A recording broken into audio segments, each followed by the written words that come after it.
Hello， 大家好啊！嚟到最後一集嘅福岡分享啊！一早我就嚟咗呢間距離博多車站5分鐘路程嘅麵屋排隊。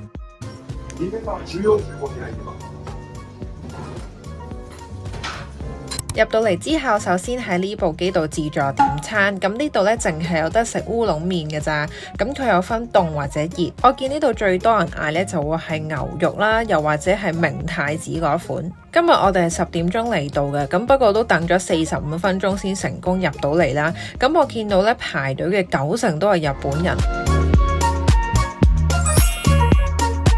咁入到嚟咧，大家都係圍住個廚房咁樣坐啦，一路望住師傅咧，就覺得佢哋好似玩緊 overcook 咁樣啦。因為首先咧會負責煮麵啦，跟住中間就係備料同埋擺盤，最尾咧就係上菜啦。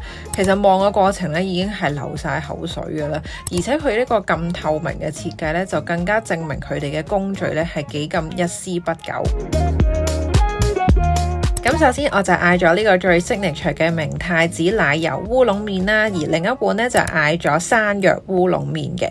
咁佢坐低呢大概3-4分鐘呢已經會上菜噶啦。本身覺得佢呢碗嘢呢冇乜特別啦，但係當你將啲明太子啦、蛋同埋奶油撈埋喺個烏龍麵嗰度，哇！我剪緊片呢一下呢都覺得流晒口水啊！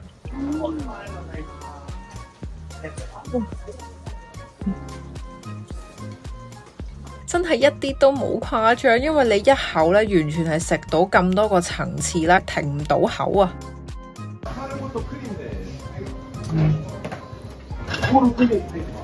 喺食嘢嘅過程係完全聽唔到有傾偈嘅聲啦，因為大家都好專心咁食緊呢碗麵啊。頭先見師傅不斷咁樣拉扯嗰啲麵啦，所以令到佢個麵汁煮出嚟咧係好彈牙、好煙韌。喺香港咧係從來冇食過呢個口感嘅。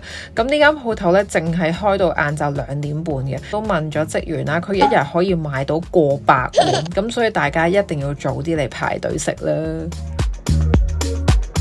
食飽飽之後咧，就返酒店休息啦。咁所以我覺得今次揀呢間酒店嘅地理位置咧，真係好方便。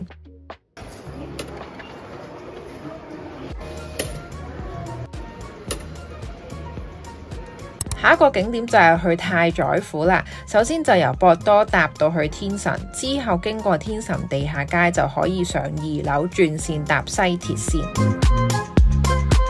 嚟到之後，大家就可以上嚟呢個事務室嗰度買套票，咁佢就包咗來回嘅車飛啦，同埋2個嘅梅子餅，仲有啲博物館嘅優惠券，咁都幾抵㗎，大家可以參考下。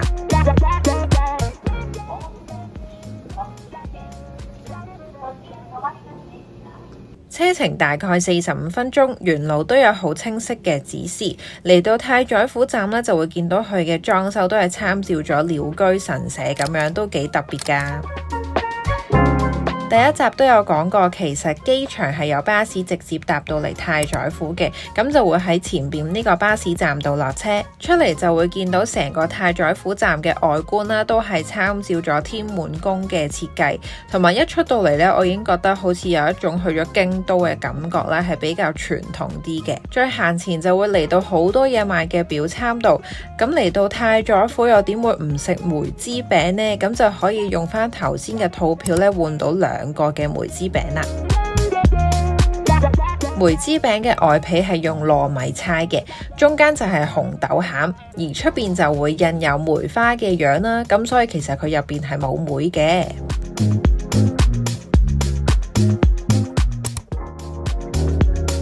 好靚，Thank you。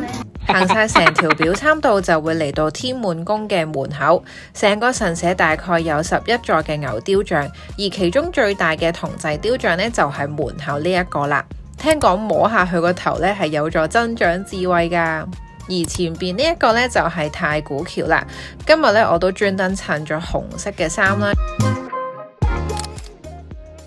而橋過緊嘅呢一個池呢，就叫做心字池啦，咁就象徵潔淨身心之後呢，前往本殿度參拜。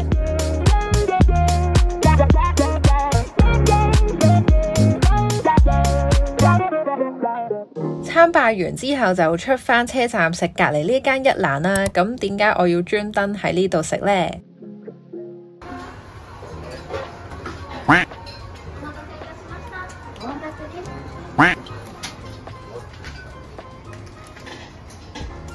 就係因為呢度咧係全世界唯一一間有5角碗嘅一蘭，而碗上邊都印有太宰府同埋梅花嘅 logo。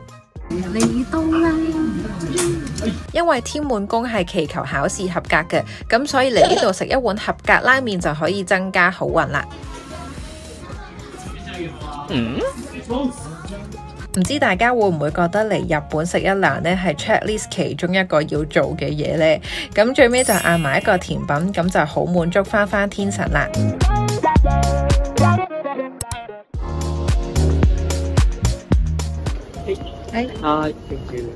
天神地下街咧，其實係全九州最大嘅商圈啦，亦都連接咗好多個商場，而 Parco 咧就係其中一個啦。咁大家記得咧要拎埋張 coupon 先好開始行街啊！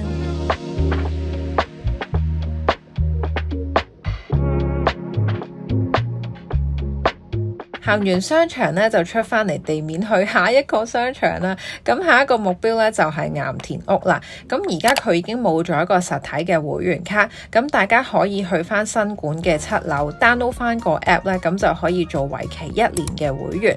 咁大部分品牌咧都會有額外嘅95折。我想講呢度嘅 staff 咧，服務態度真係好好啊，搞到咧唔買都好似唔好意思咁。大家記得要預留翻時間上翻7樓做退稅啊！行晒商場之後咧，就一路殺過去潮牌一條街。今次終於俾我喺 Human Made 遇到啱我色同埋 size 嘅衫啊，真係太幸運啦！行到咁上下咧，就有啲血糖低啦，咁所以就嚟咗天神我 book mark 咗嘅呢一間蛋糕鋪。咁你喺出邊見到咧，佢係冇招牌啦，但係入到嚟咧就會發現好多人排隊啦。佢有分到 take away 同埋堂食嘅隊嘅，而且咧係不斷咁樣有人入嚟排隊啦。咁嚟親嘅咧90%都係女仔嚟噶啦。我想講今日嘅行程咧，完全係體驗咗貴婦的一天啦。行到攰咧就坐低 high 個 tea 先。相信冇人見到日本嘅蛋糕咧係會唔心動嘅。你見我支叉咧係完全冇放低過啊！今次呢間蛋糕咧，佢主要係食果撻，咁所以就冇海綿蛋糕啦，咁都幾特別嘅。咁而且佢蛋糕本身唔會話好甜，佢甜係甜在嗰啲生果真係好新鮮啦，而且佢個層次都幾豐富嘅。首先會有生果啦，中間係啲 mousse 啦，而且跟住有 cream， 最尾咧就係嗰個撻底，咁所以一啖咬落去咧好滿足。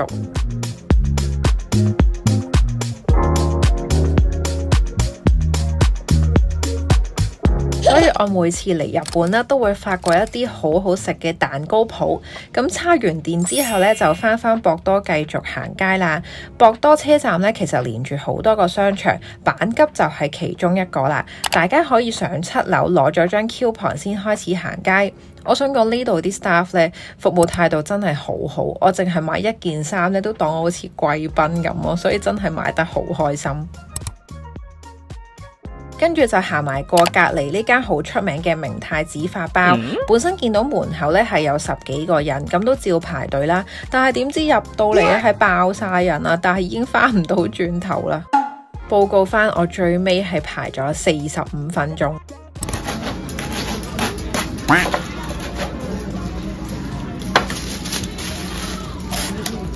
但我想講，我一咬第一啖已經好後悔，點解唔買多幾個？因為佢個法包咧係新鮮出爐，完全唔係硬嗰啲咧，係好鬆軟，加埋啲鹹鹹地嘅明太子醬，呢個真係100% 推介。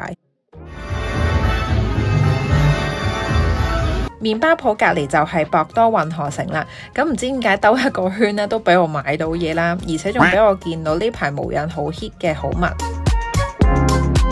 唔知大家去旅行咧會唔會有便秘嘅問題啦？咁本人係有嘅，咁我都覺得七仔呢個 smoothie 咧真係幫到手。之後咧就終於返酒店執喼，同埋同大家分享下啲戰利品啦。呢度就係藥妝嘅戰利品啦。Random 講下啦，呢一個咧係我之前睇似啲 supplement 咁樣啦，咁藍莓啊、鎂啊，咁其實係糖，只不過咧佢就唔會好甜啊，咁改善下啲視力咁樣啦，懶係平時口痕想食糖咧就可以試呢個啦。龍角散呢啲就必備，因為比香港平咗好多，咁我買咗成10盒啦。呢個咧就係 mask，每一日咧都會敷 mask 嘅，咁不如直接買，唔係獨立包裝。裝包咧係有7塊，咁佢都係第一位咧。其實我就買咗4包眉 gel， 因為我染咗個紅色頭髮咧，呢啲都係普通潤唇膏咁。跟住呢支眉筆我真係要講下，我以前咧都係用 Shu Uemura 嗰隻武士刀眉筆啦，而 Canmake 出咗呢一隻刀眉筆嗰個頭咁樣咧，畫出嚟咧就會比較係好啲。咁另外一邊咧係嗰個掃嚟嘅，就可以梳順翻 soft 啲咧。跟住就見到左下角呢個海量嘅調色霜啦，呢個係我之前每一次去日本都會買嘅。呢個牌子佢係出美白啊 skin care， 佢係有2隻色，一隻咧橙啲，一個咧係粉嫩啲嘅顏色。咁呢個咧就係有埋防曬度數啦，翻工咧或者係簡單落下街咧就可以用呢一支。喺一間藥妝退得6支，我買晒6支。呢個就係其實韓國嘅面霜嚟嘅。咁而家日本好多都係韓國嘅護膚品、化妝品咁樣啦。咁呢個都係補貨嚟。咁隔離既然呢個咧就買咗6盒啦，因為佢都係比香港平日本70蚊、80蚊啫。貨你搭長途車或者搭飛機，個口罩就會跟埋2張嘅濾紙，戴住個口罩就可以保濕，咁就冇咁乾咯。10零20蚊一盒。係呢個化妝棉啦，咁呢個就係新試嘅。咁我專登就冇帶化妝棉嚟日本試咗，我覺得抹上面咧係真係幾舒服。咁呢個咧應該就係可以慳到化妝水，即係唔會咁索水。我估2款都好似係20蚊到一盒啦。蒸汽眼膜啦，因為我平時瞓覺咧每一日咧都係要敷呢個，有時你翻完工隻眼好攰啊，比較舒緩眼壓啦，幫助血液循環啦。防曬就買咗呢4款，左邊呢一個雪肌精咧就係我之前都有用開嚟咧，係冇任何色嘅，佢搽完咧唔會話黐頭髮啊紙巾咁樣，但係佢都係4款裏邊最貴嗰款嚟嘅，123蚊啦。我真係攞嚟粗用嘅，我有用開。咁啊搽面搽身都係完全唔肉赤噶啦。咁因為呢個牌子咧都係主打啲 skin care 啦，咁就感覺上好似對皮膚負擔冇咁高啦。佢搽出嚟咧都係冇顏色嘅。網上睇人介紹話性價比好高。最尾咧就係買咗好多，係極多幫你美白，就感覺上呢啲好似個精華會多啲咁樣咧。就同系列買埋佢呢一個洗面，咁佢又講到話係酵素洗顏啊，有冇清潔到啊，20零30蚊一支。咁佢咧係可以起泡嘅，因為我平時洗面咧一定係要用泡泡，因為我要用洗面機啦。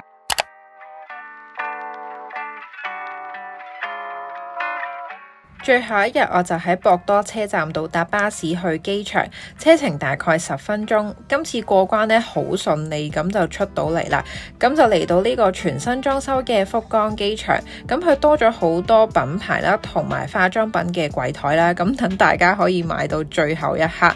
咁而且佢呢個 food court 嘅設計咧都好似簡約和風咁啦，都幾靚嘅。飲得呢杯咖啡就代表要上機啦。其實今次係我第2次嚟福岡，我更加中意咗呢個地方，因為我覺得比起大阪或者東京，佢個人流係冇咁多啦。咁而且藥妝店啊嗰啲定價都比較低啲，咁所以今次旅程咧我都買咗好多心頭好啦，亦都食咗好多正嘢。咁亦都好多謝大家睇晒4集啦。咁下一次去旅行嘅目的地咧又係日本啦，咁大家可以估下我會去邊啦。我哋好快會再見㗎，拜拜。